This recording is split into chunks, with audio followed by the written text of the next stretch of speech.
ইমানদার মুসলমান ভাইরারে আমার, একজন মানুষ যদি দর্শনকে সংযত রাখতে পারে, একজন মানুষ যদি দৃষ্টিকে সংযত রাখতে পারে, দর্শনকে সংযত রাখলে দর্শক পর্যন্ত যাবে না। বলেন ঠিক কি ঠিক না? দর্শন থেকে জিনা শুরু হয়, চোখের দেখা থেকে জিনা শুরু হয়। ছোট্ট ভাবে যখন দেখার মধ্যে পছন্দ হয়ে যায়, তারপর কথা বলতে চেষ্টা শুরু করে দেয়। যখন দেখা এবং কথা বলার পাশাপাশি সমন্বয়ে মিলে যায়, মিশে যায়, ভালো লেগে যায়, এক পর্যায়ে এই যুবক এই যুবতী দর্শক এবং জিনা পর্যন্ত চলে যায়। বলেন ঠিক কি ঠিক না? আমি আপনাদের সম্মুখে একটা বিষয়ে আলোচনা করতে চাচ্ছি। সব বিষয়ে তো আপনার আলোচনা শুনে থাকেন। জুমার মসজিদে খতিব সাহেব হুজুর, আপনাদের ইমাম সাহেব হুজুর আলোচনা করে থাকেন। আমি একটা সহজ আবার কঠিন একটা বিষয়, ইসলামে নারী এবং পুরুষের পর্দার দরকার আছে না নাই, এই বিষয়টা নিয়ে আমি কথা বলি। ইসলামে নারী এবং পুরুষের পর্দা। আল্লাহ আল্লাহ আল্লাহ আল্লাহ আল্লাহ আল্লাহ। বাংলাদেশ গণস্বাস্থ্য ইনস্টিটিউট এর মহাপরিচালক, তিনি যেমন এই সংস্থার মহাপরিচালক ছিলেন, আলহামদুলিল্লাহ সুম্মা আলহামদুলিল্লাহ, ঠিক তেমনিভাবে তেমন দিনদার পরহেজগার মুত্তাকিন ছিলেন। বলেন না আলহামদুলিল্লাহ। একটি বড় সংস্থা, একটি বড় প্রতিষ্ঠানের মনিব মহাপরিচালক এমডি যদি দিনদার হয়, তাহলে এই প্রতিষ্ঠানের কর্তাদের জন্য দিনই আমল করা সহজ না কঠিন? সহজ না ভাই, সহজ না? তিনি যেহেতু ধর্মীয় জ্ঞান রাখেন, তিনার একটি হাদিস তার জেহানে আসলো, ব্রেনে আসলো, দিলে সাক্ষী দিল। কি সাক্ষী? যে কাল কিয়ামতের কঠিন ময়দান মাহশারে সংসারের কর্তা হিসেবে, ওয়ার্ডের মেম্বার হিসেবে, ইউনিয়নের চেয়ারম্যান হিসাবে, আমাকে এই আসনের এমপি হিসাবে, দেশের প্রাইম মিনিস্টার, আমাকে দেশের সরকার হিসেবে আল্লাহর কাঠগড়ায় দাঁড়িয়ে হিসাব দিতে হবে। তুমি যে দায়িত্বে ছিলা, হে পুরুষ, তুমি যে সংসারের কর্তা ছিলা, হে পুরুষ, তুমি যে তোমার সন্ততিকে লালন পালন করেছো, হে পুরুষ, তুমি যে তোমার স্ত্রীকে লালন পালন করেছো, ধর্মীয় ব্যাপারে সে ব্যাপারে কতটুকু অগ্রসর হয়েছিলে? বলেন ঠিক কি ঠিক না? তিনার জেহানে এই হাদিসটা ঢুকলো, তখন তিনি তার সংস্থায় একটি নির্দেশ করলেন, একটি অর্ডার করলেন, আমার সংস্থায় যে সমস্ত মুসলমান পুরুষের আসো, তোমাদের প্রতি আমার একটি অর্ডার, তোমাদের প্রতি আমার একটি নির্দেশ, তোমরা টাকনুর নিচে কেউ কাপড় পরবে না, টাকনুর উপরে কাপড় পরবে। ইমানদার মুসলমান বুঝে থাকলে বলুন, এই নির্দেশটা ভালো না খারাপ? উচ্চ কণ্ঠে বলুন, ভালো না খারাপ? ভালো না ভাই, ভালো না? এবং তিনি আরেকটি অর্ডার করলেন, আরেকটি নির্দেশ দিলেন, আমার সংস্থায় যে সমস্ত মুসলিম মহিলারা আছেন, তারা হিজাবের সাথে চলাফেরা করবেন, পর্দার সাথে চলাফেরা করবেন। বুঝে থাকলে বলুন, পর্দা মুসলমানের জন্য, মানুষের জন্য লাভ না লস? অতএব নারী পুরুষের জন্য উনি যে দুটা নির্দেশ দিয়েছেন, ভালো দিয়েছেন না খারাপ দিয়েছেন? কিন্তু এটা 2020-এর আগের কথা বলছি, কিন্তু দেশের মধ্যে এক ধরনের অ্যালার্জিওয়ালা মানুষ আছে, অ্যালার্জিওয়ালা মানুষ। ইমানদার ভাইরা আমার, ইলিশ মাছ খাইলে স্কিনে অ্যালার্জি হয়, বেগুন খাইলে স্কিনে অ্যালার্জি হয়, গরুর গোশত খাইলে স্কিনে অ্যালার্জি দেখা দেয়। কিন্তু দেশের মধ্যে, সমাজের মধ্যে মুনাফিক মার্কা, নাস্তিক মার্কা এমন কিছু মানুষ আছে, এদের সামনে যখন ধর্মীয় আলোচনা করা হয়, এদের সামনে যখন দিন নিয়ে আলোচনা করা হয়, এদের সামনে যখন কোরআন হাদিসের নির্দেশগুলো বলা হয়, তখন এদের অ্যালার্জি জাগে দিলের মধ্যে। বলেন ঠিক কি ঠিক না? ইমানদার ভাইরা আমার, যখন এই সংস্থার মহাপরিচালক এই নির্দেশ দিলেন। পাশাপাশি একজন অ্যাডভোকেট, একজন অবসরপ্রাপ্ত বিচারক, তিনি এই একটা বিবৃতি দিলেন এর বিপক্ষে। বিবৃতিটা হলো যে তিনি যে বক্তব্য দিয়েছেন এটা তালেবানি বক্তব্য, এটা জামাতি বক্তব্য, এটা জঙ্গিবাদের বক্তব্য। বলেন না নাউজুবিল্লাহ। ইমানদার মুসলমান ভাইয়েরা আমার, বিগত 3 থেকে 3.5 বছরের আগে বাস্তব কথাটা বলছি। আমাদের দেশের নোয়াখালী এবং সিলেটের পূর্ণভূমিতে একজন যুবতী স্ত্রীকে মেডিকেল ভার্সিটি পড়ুয়া 4টি যুবক গ্রেফতার করলো। এমনকি ধর্ষণের এক পর্যায়ে যখন যুবতী মহিলাকে ছিন্ন ভিন্ন করে দিল, এরপরে যখন সোশ্যাল মিডিয়া সহ বিভিন্ন প্রকার মিডিয়া তাদের আন্দোলনে তুলপাড় শুরু করলো, সরকার এক পর্যায়ে ওই যুবকদের ফাঁসি রায় কার্যকর করতে বাধ্য হলো। কিন্তু মুসলমান ভাইরারে আমার তো মনে হয় শুধু বাংলাদেশে নয়, গোটা বিশ্বের কোনো সরকার যদি ধর্ষকের জন্য ফাঁসির কার্যকর রায় করে থাকি, ধর্ষকের জন্য ফাঁসির আইন থাকে, আর পক্ষান্তরে জিনা এবং ব্যভিচার থেকে বাঁচানোর জন্য কোনো পদক্ষেপ না থাকে, হিজাব পরার ক্ষেত্রে হিজাবের বিপক্ষে কোনো অবস্থান থেকে থাকি, তাহলে গোটা বিশ্বের মধ্যে হিজাবের বিপক্ষে গিয়ে আর দর্শকদের ফাঁসির রায় ঘোষণা করতে গিয়ে আমার তো মনে হয় এটা কোনো সাধারণ মানুষ তো দূরের কথা, পাগলের এমন কোনো চিন্তা ধারণা থাকা উচিত না যে আমি পর্দার বিপক্ষে থাকব আর ধর্ষকের জন্য ফাঁসির মঞ্চ ঠিক করব। ইমানদার মুসলমান ভাইরারে আমার, এই জন্য বলি মুসলমান হিসেবে যেমনি ভাবে আমাকে নামাজ পড়া জরুরি, রোজা রাখা জরুরি, তৌফিক হলে সামর্থ্যবান হলে হজ এবং যাকাত আদায় করা জরুরি, ঠিক তেমনি ভাবে মুসলমান হিসেবে আমাকে পর্দা করা জরুরি। বলেন ঠিক কি ঠিক না? এজন্য আমার আলোচ্য আয়াতে আল্লাহ পাক বলেন, قل للمؤمنين يغضوا من أبصارهم ويحفظوا فروجهم قل للمؤمنين। হে নবী, আপনি মুমেন পুরুষদেরকে বলে দেন। কাদেরকে? মুমেন পুরুষদেরকে।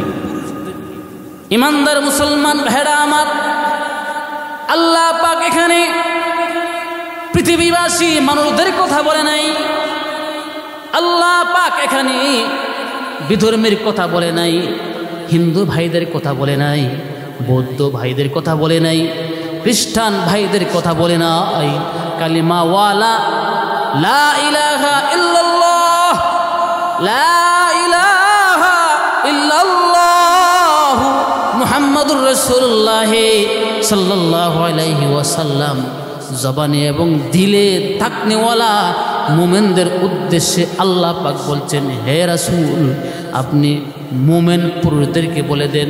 কাদেরকে? মুমিন পুরুষদেরকে কি বলে দেন?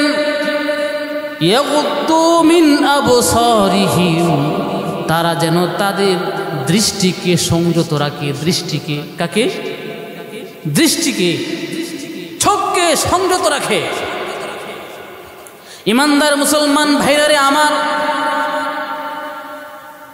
একজন মানুষ যদি দর্শনকে সংযত রাখতে পারে, একজন মানুষ যদি দৃষ্টিকে সংযত রাখতে পারে, দর্শনকে সংযত রাখলে ধর্ষক পর্যন্ত যাবে না। বলেন ঠিক কি ঠিক না? আমার ভাইরা, বোঝার জন্য একটি দৃষ্টান্ত দেই। আমাদের এই এলাকা থেকে ইটনা থেকে এই বাসস্ট্যান্ড, কাছে বাসস্ট্যান্ড কোনটা? ইটা খোলা না কুন্দারপাড়া? আছে কুন্দারপাড়ায় ধরি। কুন্দারপাড়া থেকে ঢাকাগামী একটা বাস যখন ছাড়বে তখন সেই বাসটা ঢাকা দিকে এবার 4 ঘন্টা লাগুক আর 5 ঘন্টা লাগুক আর 7 ঘন্টা লাগুক, বুঝবে কি বুঝবে না? বুঝবে। কিন্তু একটা ঢাকাগামী বাস কুন্দারপাড়া বাস স্ট্যান্ড থেকে ছাড়াই হলো না, ছাড়তে দেওয়াই হলো না, তাহলে 2-1 দিন পর এটা সায়দাবাদ গিয়ে খুঁজলে মনে হয় অনুসন্ধান পাওয়া যাবে? কিছুতে পাওয়া যাবে না। ইমানদার মুসলমান ভাইরারে আমার, বুঝাবার জন্য দৃষ্টান্ত দিয়েছি। দর্শন থেকে জিনা শুরু হয়, চোখের দেখা থেকে জিনা শুরু হয়। ছোট্ট ভাবে যখন দেখার মধ্যে পছন্দ হয়ে যায়, তারপর কথা বলতে চেষ্টা শুরু করে দেয়। যখন দেখা এবং কথা বলার পাশাপাশি সমন্বয়ে মিলে যায়, মিশে যায়, ভালো লেগে যায়, এক পর্যায়ে এই যুবক এই যুবতী ধর্ষক এবং জিনা পর্যন্ত চলে যায়। বলেন ঠিক কি ঠিক না?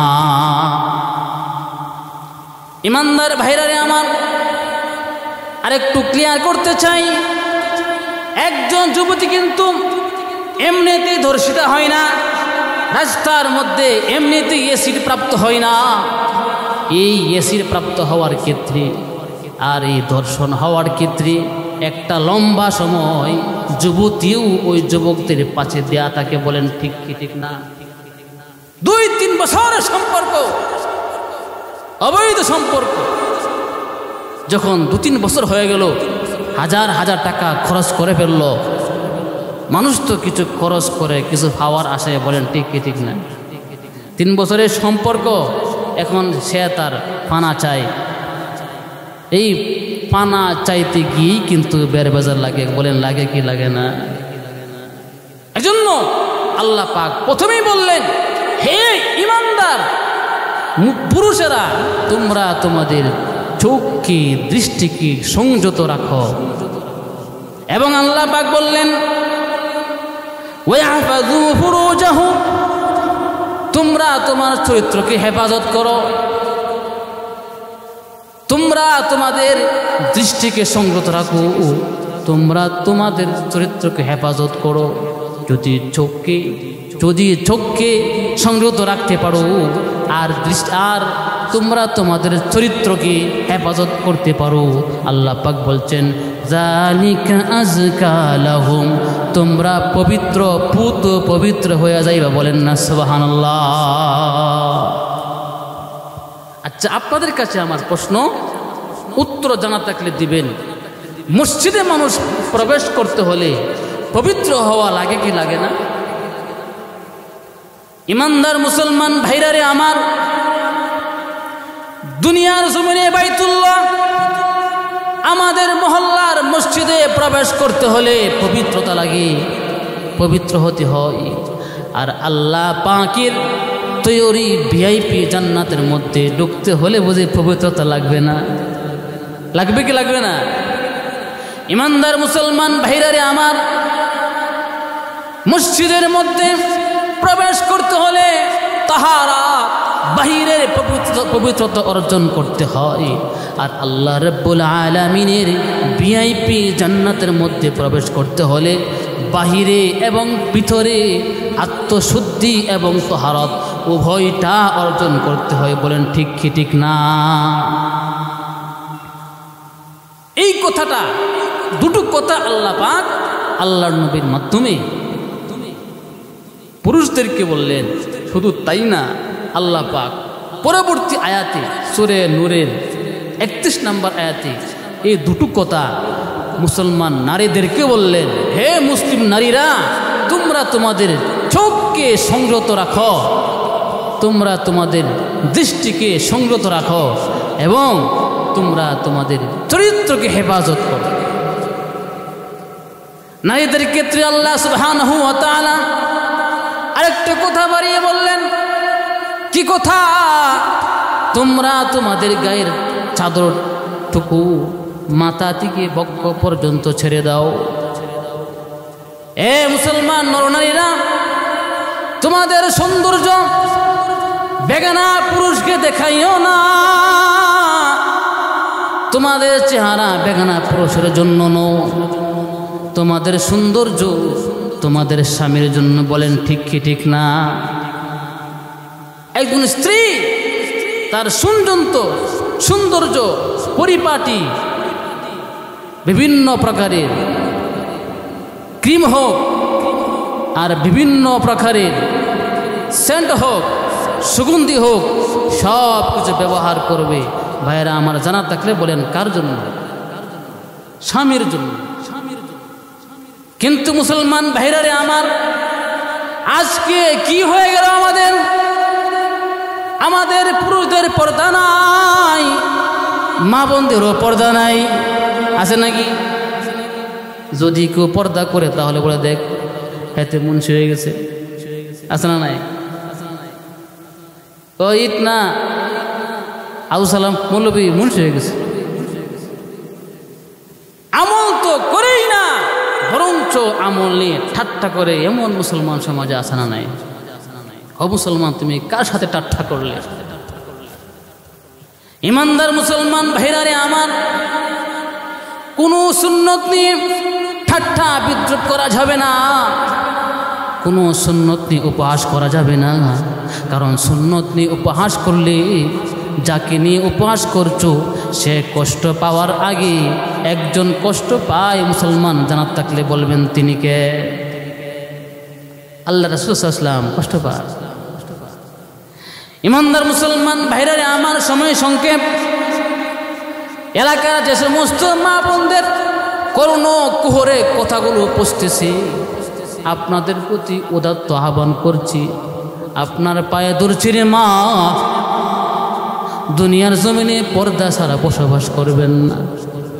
যদি দুনিয়ার জমিনে বেপর্দা হয়ে চলাফেরা করেন তাহলে আপনার নেক আমল থাকলেও বেপর্দা হওয়ার শাস্তি কবর থেকে শুরু। আছে না নাই?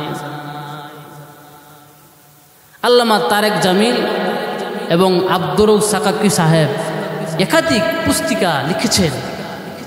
একটি পুস্তকে আমি একটি ঘটনা পেলাম, কারগুজারি পেলাম, পাকিস্তানের একটি ঘটনা। একজন কৃষক, গ্রামের মানুষ, সে সারাদিন কৃষিকাজ করে যখন নামাজের সময় হয় তখন ক্ষেতের আইলের মধ্যে, আইল পর্যন্ত আইল, ক্ষেতের আইলের মধ্যে গায়ের গামছাটা বিছিয়ে দাঁড়িয়ে যায়। বলেন না সুবহানাল্লাহ। ইমানদার মুসলমান ভাইরারে আমার, একজন সাধারণ কৃষক মানুষ, তার নামাজের এত গুরুত্ব, এত আগ্রহ, এত উৎসাহ, সে যখন নামাজের সময় হয়ে যায় মাঠের মধ্যে কাঁধ থেকে গামছাটা বিছি নামাজের মধ্যে দাঁড়িয়ে যায়। আমার তো মনে হয় তার নামাজটা আমার মতো মৌলবীর চেয়েও আল্লাহর কাছে গ্রহণযোগ্য। কারণ আমি আপনাদের মাহফিলে মেহমান, আমার ভিতরে রিয়া আসতে পারে যদি নামাজ না পড়ে। শ্রোতারা কি বলবে, আসতে পারে কি পারে না?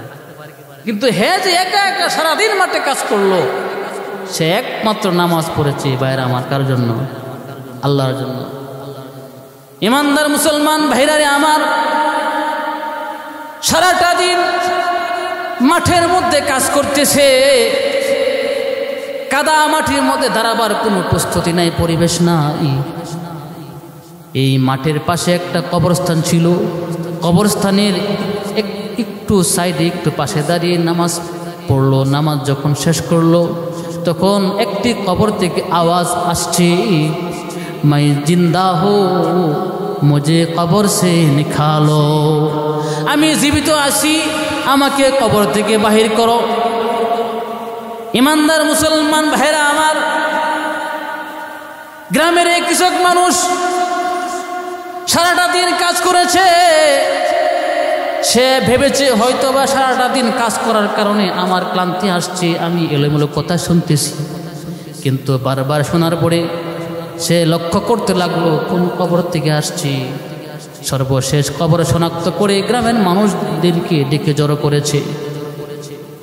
কি মনে করেন যদি এখন অষ্টগ্রাম তেলিয়া ঈদগাহ থেকে খবর আসে যে তেলিয়া গুরুস্থান থেকে একটা আওয়াজ আসছে, কবরের মধ্যে আমি জীবিত আছি, আমাকে কবর থেকে বাহির করো। এই খবর যদি এখন আসে, মাহফিল রাইখাই আপনারা যাওয়া শুরু করবেন কি করবেন না? ভাইরা আমার, এলাকার মানুষ জড়ো হয়ে গেল। এখন কবর খনন করার সময় কবর থেকে তো এই মাইয়াতকে বাহির করতে হবে। এই কবর থেকে মাইয়াতকে বাহির করা যাবে কি যাবে না, এই ফতোয়া কে দিবে? ডাক্তার সাহেব, ইঞ্জিনিয়ার সাহেব, এত এনার্জি, কোনো এনার্জিওয়ালা এই ফতোয়া দিতে পারবে না। এলাকার ওলামায়ে কেরাম বললেন, যদি আপনাদের শিওর কনফার্ম মনে হয় যে এই কবর থেকে আওয়াজটা আসছে, তাহলে অনুমতি আছে, কবর খনন করতে পারবেন। ইমানদার মুসলমান ভাইরা আমার, এলাকাবাসী জড়ো হয়ে কবর খনন করা হলো। কবরের মধ্যে জীবিত একটা যুবতী উলঙ্গ অবস্থায় যখন দেখতে পেল, মানুষ দূরে সরে গেল।